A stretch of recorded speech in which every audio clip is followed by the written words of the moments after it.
Hey guys, welcome back to the Dumont RA-102 console television restoration project, better known as the Clifton. Now I was wondering what is with the two rheostats, 225 watts, that guy and that guy. So that is the focus. Well, what is that used for? That is actually in the damper circuit. See, this does not use a conventional damper tube, which should be a half-wave rectifier, like this was so standard.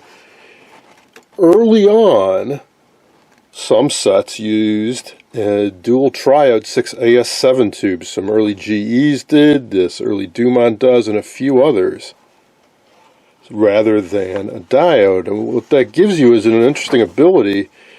You can put a variable cathode resistor on it, and you can control the characteristics of it. So instead of having a width and a linearity coil that are in parallel with windings on the flyback, of course this doesn't even have a flyback, but what they have is a linearity potentiometer and a damper potentiometer to control the action of it. Now, having a flyback generally is a good thing, at least in terms of, well, efficiency. It is a rather ingenious way to both drive the horizontal yoke windings and provide high voltage with a minimal amount of power wasted. This is not that. This uses a lot of power. And the tube, what clued me in on that was I finally spotted the tube because it's hiding under the CRT support. There it is. There's a 6AS7 big old Coke bottle dual triode power tube. Now, believe it or not, I am almost done with the recap.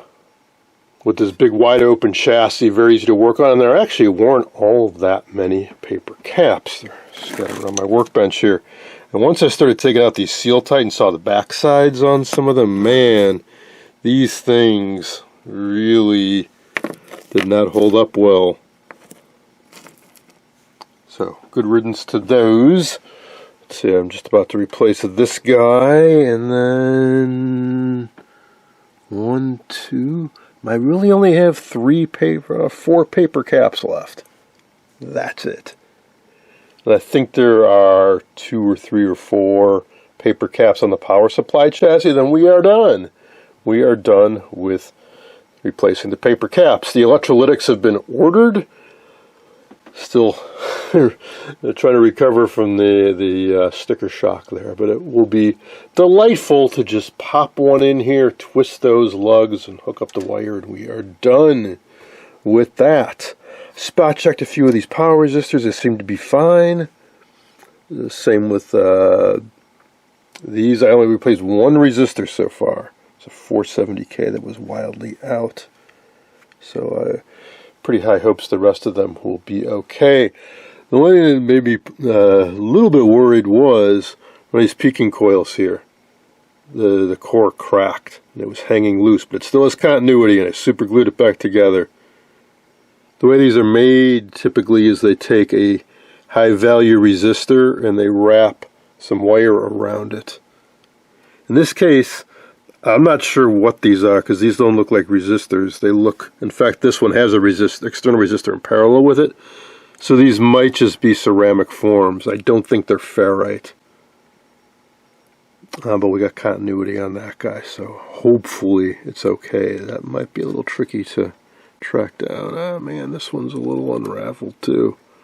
But you do not want to mess with these coils. Now those aren't hypercritical, like that's probably just a choke.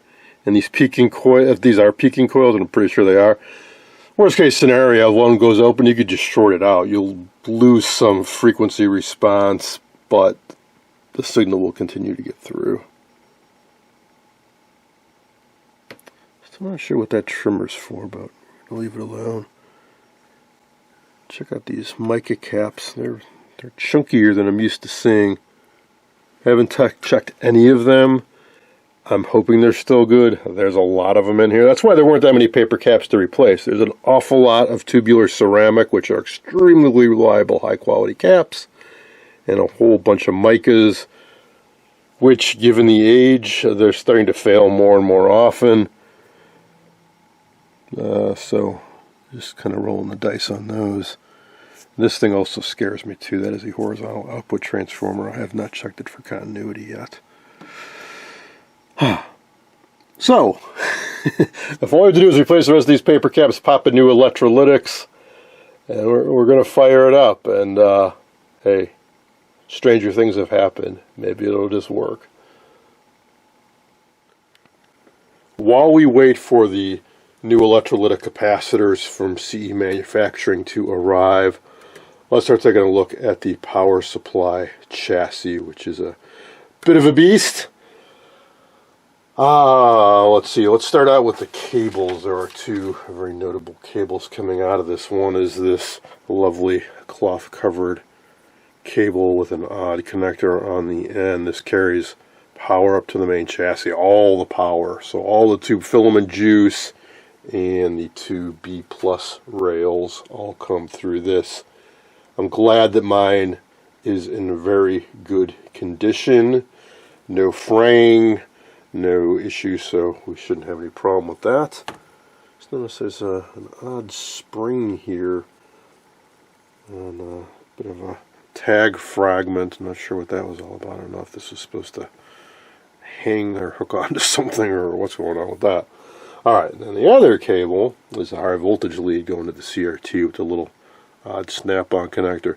Now I've been looking at the service info a bit more, and for the early chassis revision CRT, they show a 12 JP4, and for the later revision they show a 12 JP4 or 15 AP4. 15 AP4 was used in the club version of this, which is a big old box meant for bars or hotel lobbies, which at the time a 15-inch CRT was I think the biggest you could get are about, I guess they've been a 20-inch too, but those are really, really scarce. Dumont was a pioneer in CRT technology, so they cooked up some of their own CRTs that nobody else used. The 12JP4 is not what I have, though. I've seen one or two, or I have one in a Stromberg-Carlson clone of a Dumont. It doesn't have an ion trap.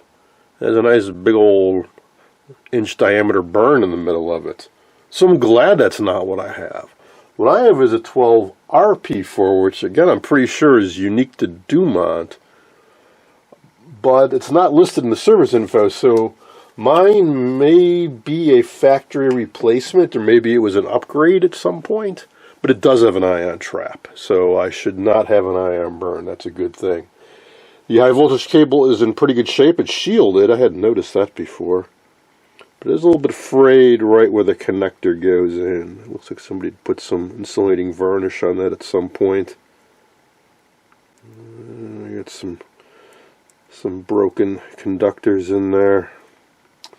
And the rubber has hardened. I think we'll just have to leave that alone and maybe put some heat shrink and red insulating varnish around that and try to keep this stable and keep going with it. Alright, what else we got? So we got a dial lamp. And conspicuously, no power cord. I believe it was frayed and I cut it off or something. Actually, I'm not entirely sure where it even goes. Ah, I see. On the side here. But this thing is not easy to maneuver around. Okay.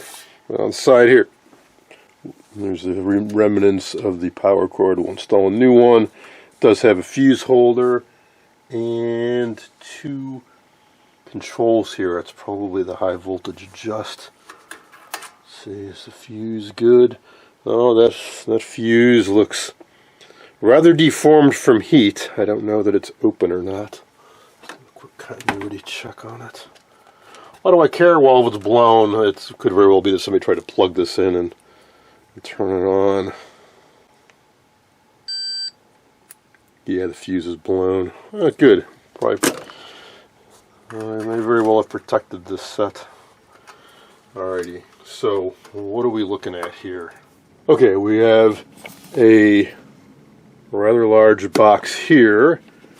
We've got two beefy looking transformers in another box here, oil-filled cap, 3 electrolytics and some tubes, and 1 empty tube socket. So what all is going on here? Well, let me consult service info.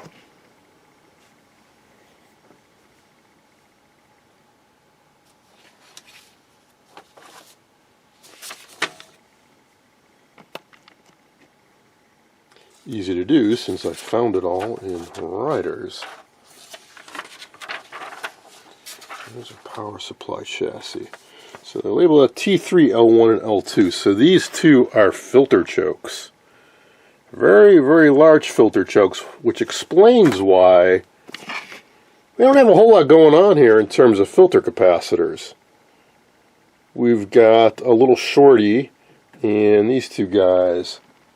This is a 500 microfarad 50 volt cap. I believe that's used with the voltage regulator. So that's not filtering the main power supply. It's just these two little guys. I think we have a single 40 and a dual 40.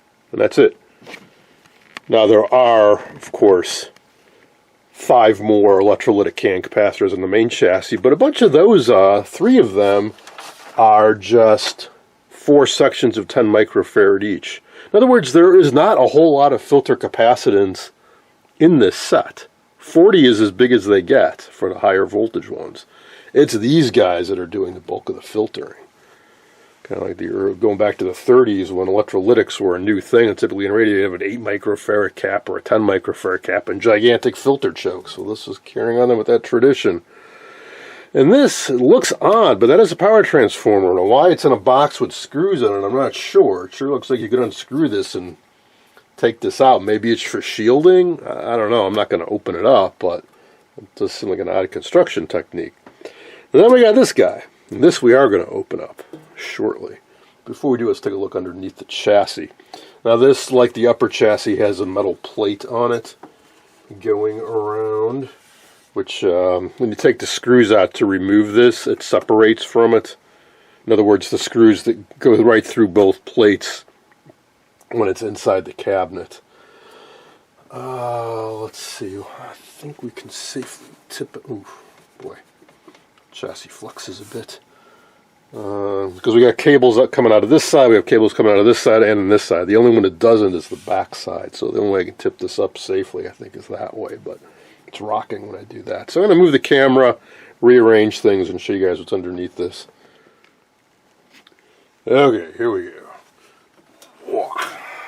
And tilt it back. Let's see, I got a piece of wood here. I can brace that on. And voila. Not a whole lot. Not a whole lot. We have a relay. It's common to, I think, all the early Dumont models. It's a time delay. So when you turn the set on, it doesn't apply B+ to the circuits until they've had a chance to warm up. The tube filaments have had a chance to warm up. Nice feature, but often these are bad. I've restored several RA-103 type chassis and had to replace this relay. I don't know if this is good yet. We can check for continuity in the coil. Got a little guy up here. Let's see what that is all about in the schematic. Oh, okay. That transformer is this guy. I mentioned it in an earlier video. It's the blocking oscillator transformer for the high voltage circuit. So that's what's inside this box. That is the regulated high voltage power supply. And the oscillator tube for it is inside that box. And this is the transformer.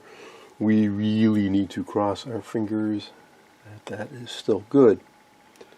There's one other curious thing on this power supply chassis, and that is these two lugs down here. What are those going to?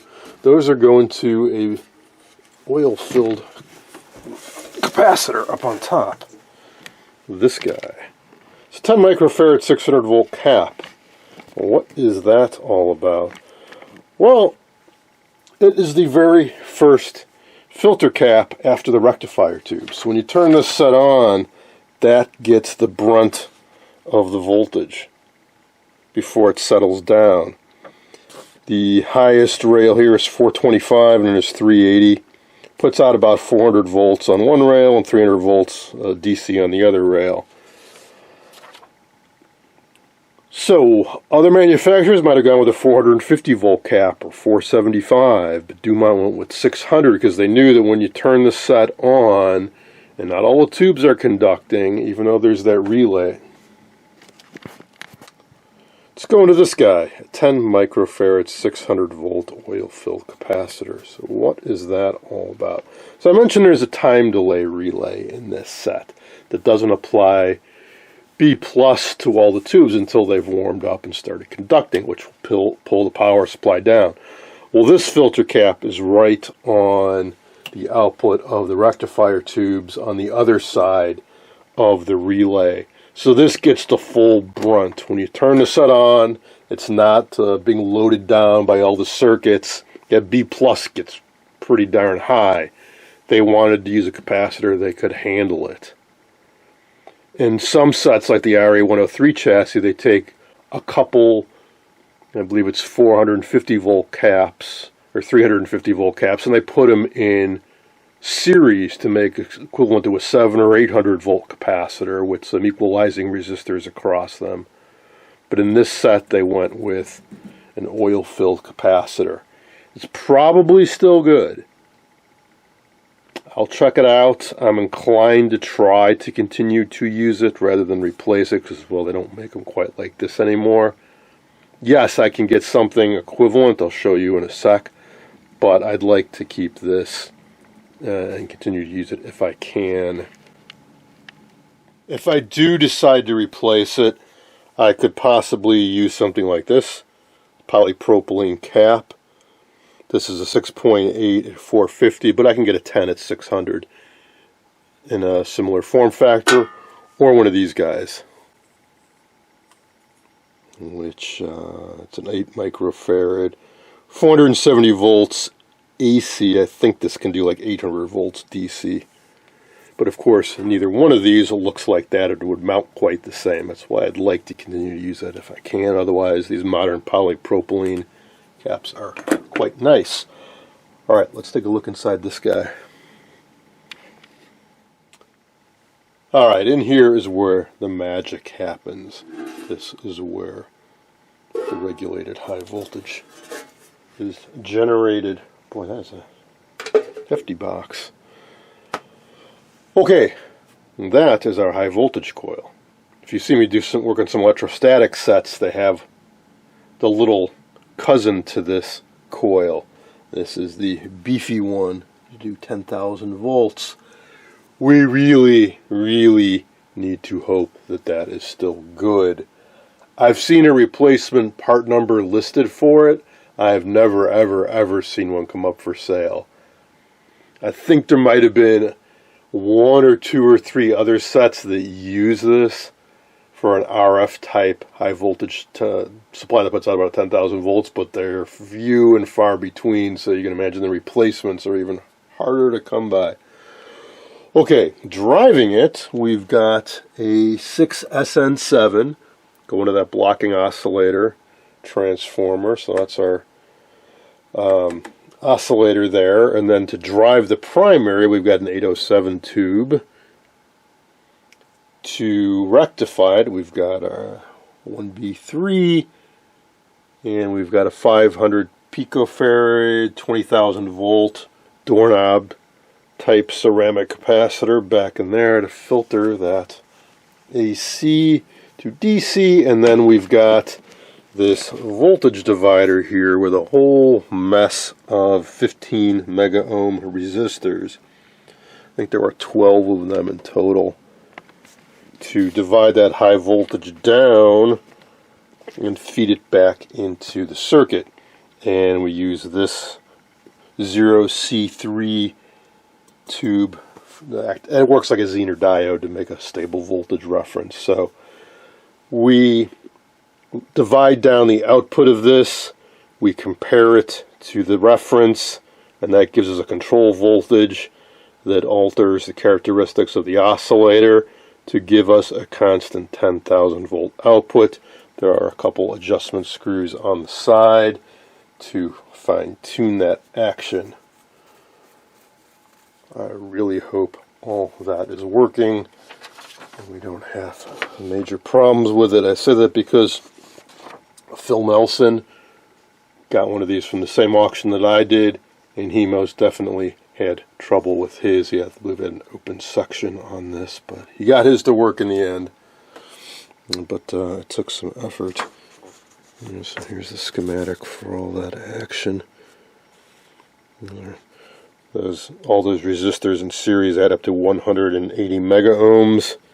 Let's divide it down. We have a regulator control adjustment pot here, and also a voltage control adjustment up there. That will be neat to see in action. So there's actually not a whole lot we need to do on this.